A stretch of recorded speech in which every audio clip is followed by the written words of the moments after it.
This is called Multiplex Fandango, and it's a take on movie theaters and cinema and how they affect us. And so each one has like you would see on a movie screen. It has like an intro, and for instance, this one says, "Now showing on screen 3, Fugue on the Sea of Cortez." Starring Tom as a wandering soul, June as the woman he shouldn't have, and the giant shrimp as the elder god. Then there's a quote, because there's always a quote on these, right? This does for vacation. One more time. This does for vacationing alone in Mexico what the hills have eyes did for recreational vehicle travel. And it's in smell-o-vision. All right. Fugue on the Sea of Cortez. He traveled from the Panama City Canal to Puerto Penasco, listening to a soundtrack created to drown the memories of his own cowardice.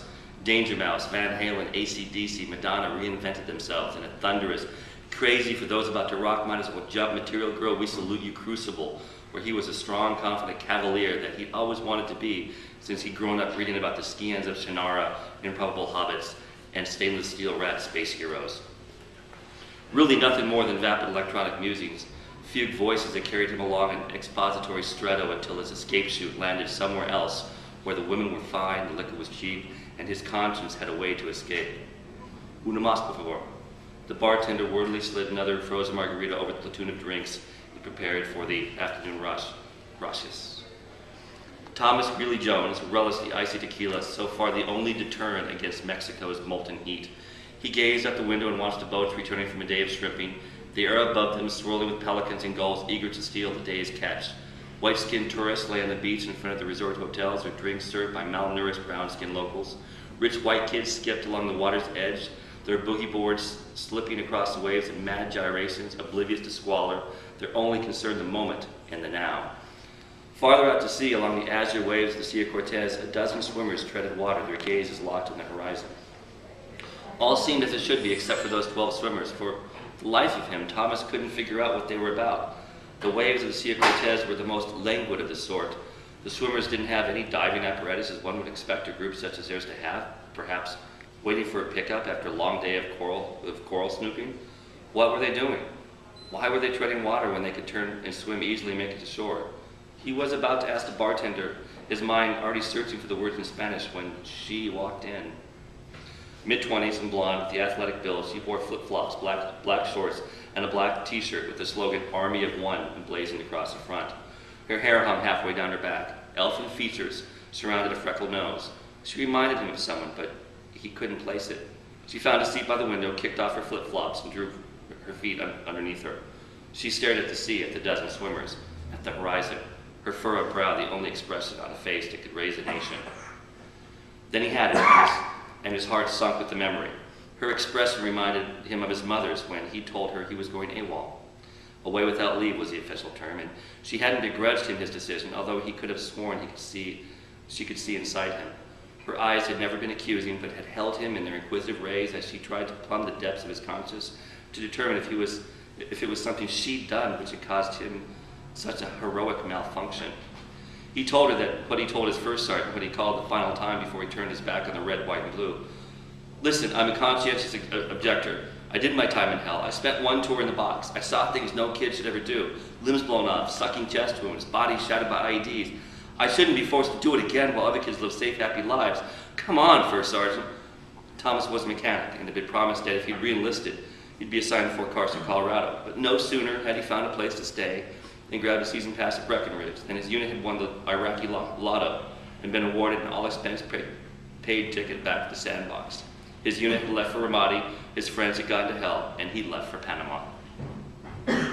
The bar began to fill after she arrived. A few honeymooners, some snowbirds from the RV park off of Oro Del Mar Beach, and some expats back from a soccer game soon turned the gloomy interior into a den of laughter and light. Everyone seemed to be having a good time except her. She finished one margarita and stirred her empty glass with a straw as she gazed at the ocean. Thomas saw his chance. He grabbed 2 fresh margaritas and sat down beside her. Thought you might be thirsty. She continued to stare at the sea. After all, you are in a bar, he said undeterred. He'd been in Mexico for nearly 2 months, and although he'd seen other women, this one intrigued him the most. Perhaps it was her shirt and the possibility of sharing fear that pulled him towards her. Army of One. What a screwed up motto. He didn't even know what it meant, and he'd lived a life for 3 years. Long moments passed before she finally spoke. "I come in here for the view," she said. The Black Dolphin held the high ground on the rocky promontory overlooking Bahia de Sonora on the Sea of Cortez, and indeed had a spectacular view. Only the lighthouse above the bar boosted a better one, but it didn't have a happy hour, so it really didn't count. He pushed the sweaty margarita glass closer to her, hoping his offer would be the olive branch he needed to get her talking.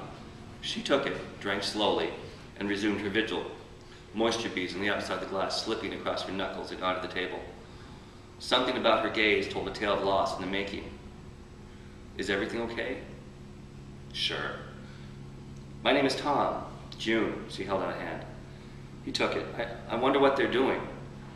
She glanced at him for the first time, and he felt the weight of her gaze. "Those 12 in the water, they seem to be just floating out there, and I can't see the reason for it." She frowned. "Perhaps they have their own reasons, something you wouldn't understand." Her voice held a trace of southern accent, Georgia or South Carolina maybe. "They seem to be waiting for something," he said, trying desperately to keep the conversation going. "What do you think it is?" she asked. The question hung in the air until finally he was forced to admit, I just don't know. I have no idea." "Then that should make you happy then." He cocked his head at her odd response, a ready smile in case she was making fun of him, but she was serious. He pulled his conscience to see if this one was really worth it. He'd love to try and find a way to get into her heart, into her pants, if nothing else but for the sport of it, but were his efforts going to be worth the trouble? Her responses were odd and disjointed. Either she was crazy as a loon, or there was something more going on than he could see. "Listen, I'm hungry. Want to join me for dinner?" "I'm not who you think I am." "You don't really want to be with me," she said. There it was again, such an odd answer to a simple question. Still, he grinned and tried. "Look, I'm just looking for some company. It's been a while since I had a conversation in American. If you can trust me for an hour or two, I promise to keep my hands and feet outside your safety zone." And then the most glorious thing happened. She smiled briefly, transforming her face into the girl she'd most surely been before she'd been beset by whatever events had placed her here. She caught him once again with her gaze. "Just remember that I warned you. I come with lots of baggage." He held out his hands. "Hey, we're just having dinner. I can handle it. Come on. I heard that there's a tapas bar down the street that makes great shrimp tacos." As they stood to leave, a boat arrived to pluck the dozen swimmers from the ocean. Only there seemed to be less than there was before. Thomas counted 10 and shook his head. Where had the other two gone? He must have missed them or miscounted or something. Dinner was fabulous, but that was the end of it. She bade him goodbye before the dessert came and rushed from the restaurant. By the time he paid their check and hurried after her, she was nowhere to be found. He went to bed longing for her. The next morning, he woke gasping, mixed with dreams of a diaphanous mermaid and an undersea behemoth. He'd imagined her weighty gaze holding him down beneath the waves as he struggled to breathe. He showered for an hour, way past the end of the hot water, determined to wash off traces of the dream. By lunch, he'd almost forgotten the drowning. By happy hour, he looked forward to seeing her again. June Enright from Spartanburg, South Carolina. He decided the dream was just that, a dream. It meant nothing. It was little more than his synapses dealing with alcohol, shrimp, and the idea of love. She came in at the same time as the day before. She began to head for her usual seat, but hesitated when she saw him. She stared a moment, then lowering her head in embarrassment, smiled and joined him. "Where did you go last night?" he asked. "I had to be somewhere." "Immediately? By the time I paid, you were nowhere to be seen." "I was in a hurry." He began to say something else, but her sighs stopped him cold. He waited a moment, but could tell by the arch of her back that she didn't want to get into it. So instead of pressing her, he ordered a margarita for her. She drank, her eyes in the sea. Only occasionally did she look at him, but increasingly her looks at him became fonder. He wasn't sure if it was because of his silence or if there was more of a real connection between them. Strangely, he found himself both accepting and wanting. A far cry from the predator he knew himself to be. He'd given himself to this woman and found himself emotionally dependent on her glances and decisions, and it oddly pleased him. And it was his private, wistful smile that he hadn't even realized he'd revealed that gave him away. "What is it?" she asked. "Why are you looking at me that way?" "I don't know. Perhaps it's you, maybe me." His truth inspired him. "I barely know you, and all I can think about is I want to know you better." She blushed, hiding any further reaction in her drink. This encouraged him. They talked about the mundane the previous evening, relating disconnected stories of friends and things they'd seen on their travels. Nothing really revealing, nothing personal. Now he wanted to get to know her as a person. He wanted to discover why she'd chosen this backwash Mexican resort as a hangout. He wanted to know about her army shirt, what it meant to her. He wanted to know why she'd come to him and blushed, forgotten were some of her first words. "You don't want to be with me." He was so wrapped up in the process of falling in love, his only thought was how she thought of him and what he wanted to be so she could love him too. By the end of the evening, she cast off broad chunks of her armor, revealing a young woman she'd admitted not having seen for a long time. And she told him her story. And in the catharsis of the telling, wept over the murder of her friends. Anne, Susan, and Gretchen had evaporated in an explosion of light and flame when their Hummer had struck an IED.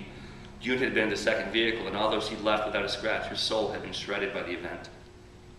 Eventually, they left the restaurant and walked the beach, ending up at Fisherman's Square, where the locals gathered to pray for divine intervention.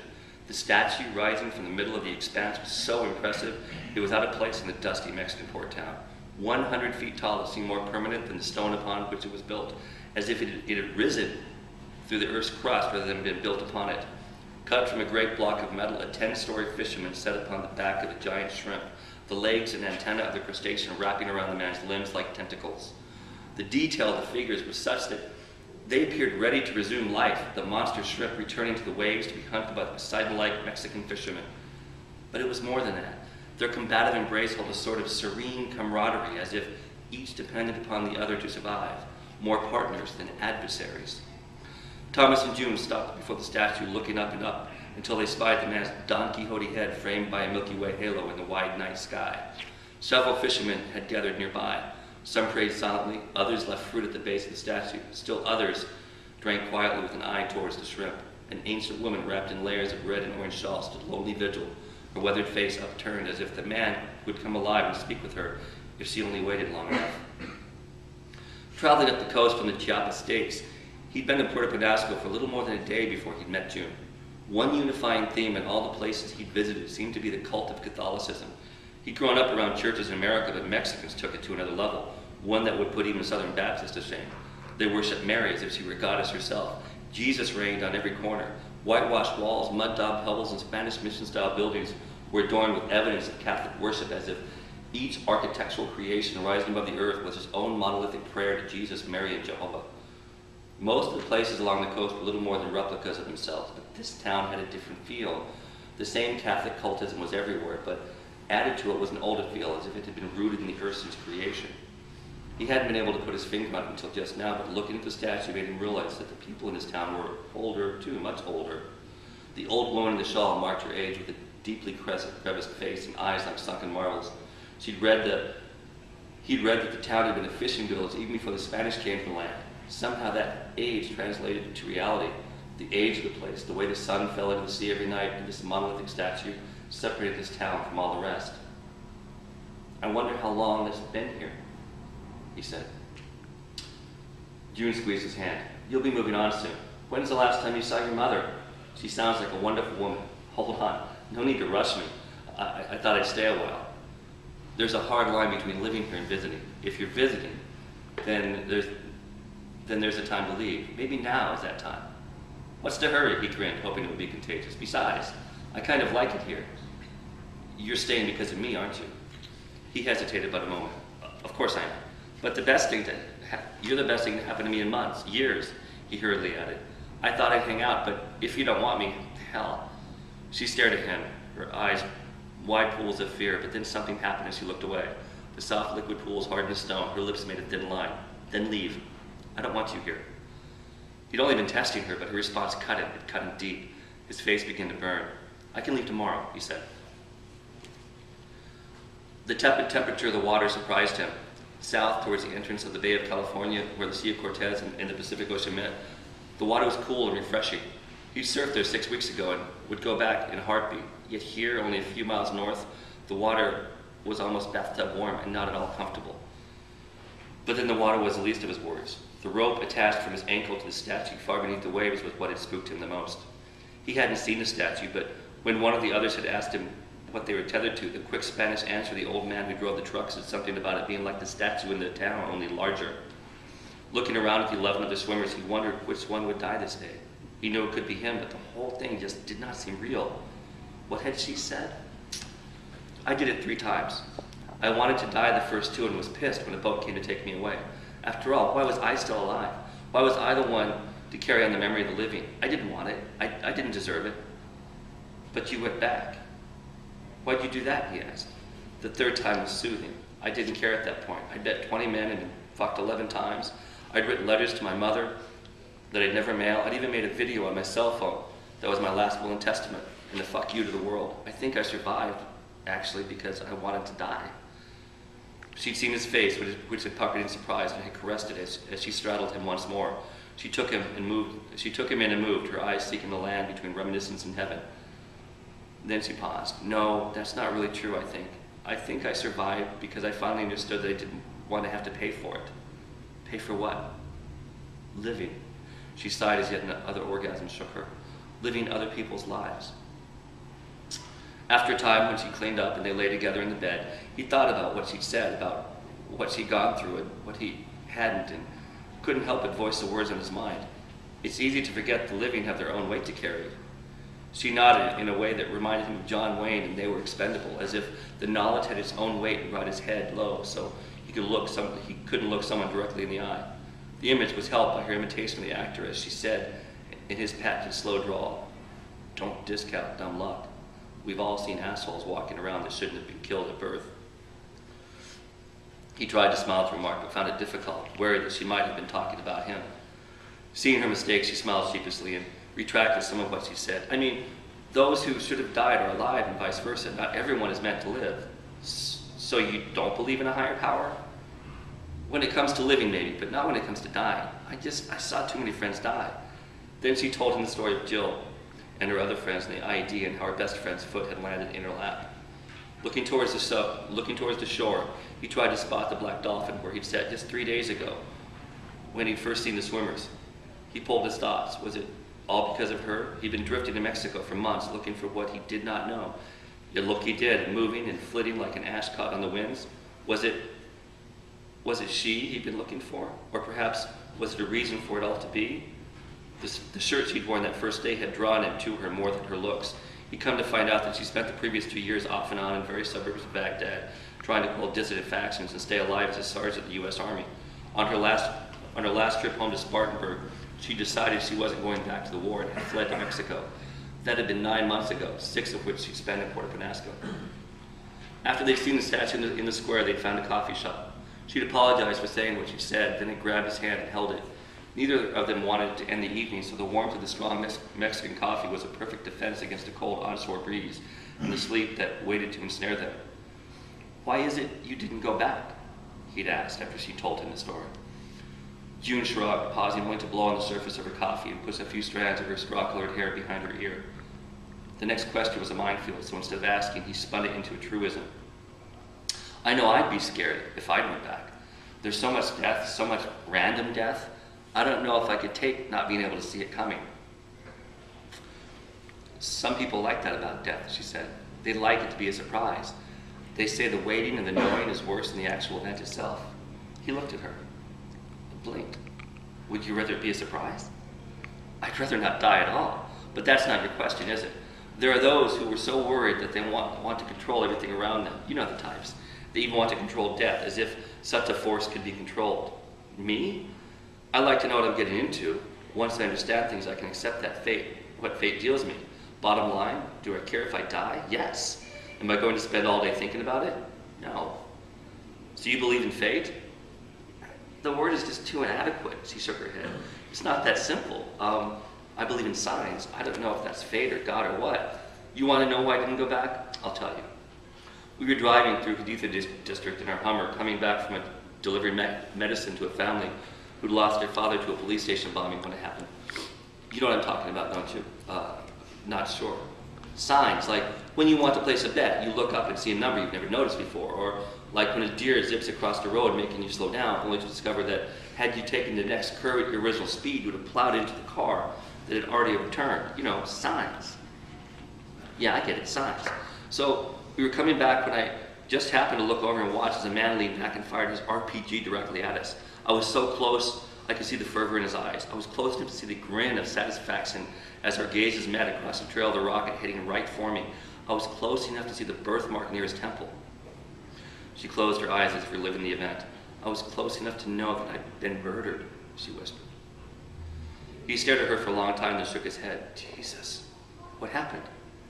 Nothing. The rocket-propelled grenade bounced off the Hummer. It never exploded. I don't know who was more surprised, me or the guy who tried to kill me. And you took this as a sign? Most definitely. This was a warning shot across my bow. It told me to get the hell out. A week later, I came home on mid-tour leave, and well, I'm here now instead of there. Now that her tale was done, she fixed him with a steady gaze, her blue eyes daring recrimination. But he had none. His tale was worse than hers. At least she'd left for a reason. Thomas was a deserter too, and he realized that he had no reason other than his own fear. Something tugged on his leg, something soft yet firm, tentative yet insistent. Then it was gone. He counted to 20 and had begun to believe that he'd imagined it, but there it was again. He felt a series of gentle tugs against his naked ankles. Momentary panic flooded his system until he realized it was a current. It was okay. There really is nothing down there. Floating like a bobber on a fishing line, he knew that if something really was down there and wanted him, he'd be jerked down below the surface so fast, he'd be lucky to catch his breath. He treaded water with his hands, pushing across the waves in a gentle doggy paddle. Occasionally, a wave would crest and explode across his face, leaving him gasping. Each time, he'd wonder why he'd put himself in such a position. He was too afraid to return to Iraq, but not too afraid to tempt a God to eat him. Perhaps it was because he'd seen the death Iraq represented. He'd seen the body parts of his friends. He'd watched as their light had fled from their eyes. But the God beneath the waves, the old thing that ruled this solitary sea, he'd never seen unless the statue had something to do with it. Did he have to see death to be afraid of it? Was that the lesson here? Early this morning, as he was preparing for his sacrifice, June had admitted to having talked to no less than 20 men over the last 6 months. 6 she convinced to Bob, and each one was eventually taken by what was beneath the waves. She'd given him one last chance to leave, but he'd foolishly remained firm in his desire to prove his love and banish his own fear. They have a tradition here that goes back 1,000 years, she whispered, while they lay in bed the previous night, awash in the sweat of their sex. Their God must be fed. There once was a time when they'd feed those captured from other tribes, so they had wars and captured victims to be sacrifices. But the 20th century came and peace overwhelmed them, as it eventually does when cultures become more civil. So to appease the God, they began a tradition. 3 times a man could tie himself to the statue, and 3 times he must survive. And if this man survives, he gains power over his own fear greater than any other man, because fear, more than anything else, controls and makes us a slave. This process, this thing they do here on the Sea of Cortez, is a crucible of heroes. She'd been one of the only women to tempt the God. She said that at first they wouldn't let her. She'd had to convince them. She'd had to beg them to let her be a part of the sacrifice so she could banish her own fear. In the end, they relented. Excuse me. Pain like a pin pierced his leg and made him yelp. This was followed by another, and then another, as something with teeth attacked his ankle. He thrashed in the water, his legs kicking, one free, the other attached to the rope that held him to the undersea God. The man beside him thrashed as well. Their eyes met momentarily, and he recognized his own terror in the bulging orbits of the other. A scream erupted from farther down the line. Thomas turned in time to see a man disappear beneath the water, but had no time to contemplate the other's fate. Something hard moved against his own leg. Then he was jerked beneath the water. He managed to take a breath and now held it as hard as he'd ever held anything. Like a rope to freedom, the oxygen in his lungs was the only thing that kept him safe from drowning, or panic electrified him as he finally saw the beast moving beneath him, or the beasts, to be more specific. First came the shrimp, thousands of them, their periopod and pleopod spines piercing his skin as they skittered over and around him. The man on his left was completely covered as if the crustaceans were feasting, their dagger-like legs rising and falling in bubbles escaping as in an undersea cloud of death. As the shrimp swarmed around him, Thomas scraped his hands across his chest and arms, shoving them away, ignoring the pain as best he could. He wanted to scream, he wanted to cry at the surreality of the events that were transpiring, but he dared not. Instead, he kicked and scraped and stared agog at the face of the others. Following the rope to where was affixed the statue, he saw the part of the shrimp of the statue that had become alive. 8 antennae from the gargantuan shrimp were whipping through the water like scythes through wheat. 2 men had been grasped around the waist and were being pulled deeper and deeper. One had already died, his lungs filled with water, his eyes widened with lifelessness. The other was determined to live, and as he sought anything that might help him, his gaze darted desperately around him. He spied Thomas. He willed the man to hold his breath longer. He willed his own breath into him. He prayed that the great beast might forget about his human morsel and release the poor man. But none of that happened. Instead, Thomas watched as the air finally exploded from the man's mouth when he was unable to hold his breath any longer. Eyes that were at first wild with panic softened as the weight of life left him. Then Thomas was released, and he popped above the water like a bobber that had just been teased by a fish. He gasped, his chest heaved. The man next to him and 2 farther down the line were gone. There were now 9 of them. and he felt a little less human for the happiness he felt, glad that it wasn't him. He remembered something June had told him. I used to think I was lucky that it wasn't me, but then when I continued being so lucky, I couldn't help but feel guilty. Why should I have all the luck? What did I do to deserve to live when everyone else was dying? Luck, guilt. He didn't care. He was just happy to be alive. He stared into the windows of the Black Dolphin, knowing that June was there waiting for him. He could go to her, sleep with her, and tempt death 2 more times, or he could leave right now and never look back. For a moment, he thought the choice was between love and life, but then he realized that it was simpler than that. The choice was about choice. To stay would be to leave his destiny into somebody else's hands, something else's hands. June should have died in Iraq and was condemned to live with her own mortality, her destiny tied to souls of the dead. The RPG should have exploded, taking her with it. And she couldn't deal with the fact that she continued to live. She couldn't live with that. For all the living she did, she wasn't living. A carload of young men his age pulled into the parking lot of the Black Dolphin. They piled out, falling drunkenly together in a gaggle of indefatigable fun, and headed inside. She'd take one, just as she'd taken him, and she'd sacrifice him. Thomas remembered something that he'd heard when he was in Iraq, and he couldn't help but believe that it was connected to the tale she told him. Somehow, someway, the insurgents believed that there was a force field around Hummers. In an inspired sequence of insane determinations, they'd figured out that wrapping the explosive rounds with duct tape would allow the round to pass through the force field. With this technique, the insurgents found immediate success and began to wrap more and more RPG rounds with the tape, as if they discovered a secret as important and necessary as cold fusion. Thomas couldn't help but believe that their belief in force fields stemmed from that singular RPG that had failed to explode June's Hummer in the city of Haditha. The insurgent gunner, convinced his careful aim had been foiled by an American force field. Thomas would never be sure, but the odds were in his favor, and the mystery of how unrelated events could be connected and reinvented in logic would become his coda until the day he died. But for now he had a choice, and he chose to go home. And for a long time he forgot about his attempt to become a Don Quixote on the Sea of Cortez, tilting at sea monsters for the charms of a young woman. But then, sometime in the future, it will come to him, perhaps even years later, standing in the aisle of a hardware store, the memory will surface. Thomas Greeley Jones will reach for a roll of tape and return to the memory of his days in Puerto Penasco. June, the holy duct tape insurgents wrapped around their grenades, the RPG that rang off June's Hummer that didn't kill her but killed her spirit, the constant search for control they all had to deal with at every door, and the tentacled truth of the God beneath the waves who promised to remove his fear if only he'd play a celestial game of bobbing for apples. He'd shuddered at how close he'd come to dying so that someone else might live. It might take a moment, it might take an hour, but eventually he'd collect himself, put the tape in the cart, pay for it, return to his wife and children. He'd use that tape to repair something mundane, something necessary, and think about how his life had almost been undone in his attempt to remove his fear and become the cavalier hero he'd always wanted to be. Then his wife would call him to dinner, and he'd sit with his family, his eyes occasionally distant as he remembered the Sea of Cortez, as he sat and ate and reveled, happy to be alive, a contented cavalier whose windmills are such things in life that we all try and tilt.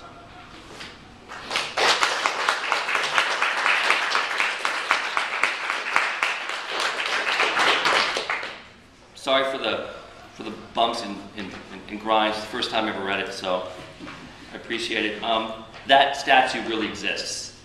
It's about a 100-foot statue in Puerto Penasco, which is also called Rocky Point. It's on the northern point of the Sea of Cortez between the Baja Peninsula and Mexico. It actually exists, and it was, like her picture was the reason for her story, that statue was the reason for mine. And I could only imagine what that could mean. And I swear this is true, I also saw 12 people bobbing in the water like that in a straight line. And then my imagination took off, okay? So if you're ever down there and you see those 12 people, you might want to look for June and see if she's sitting up there in the Black Dolphin. You can always ask her if it's real or not. Thank you all very much.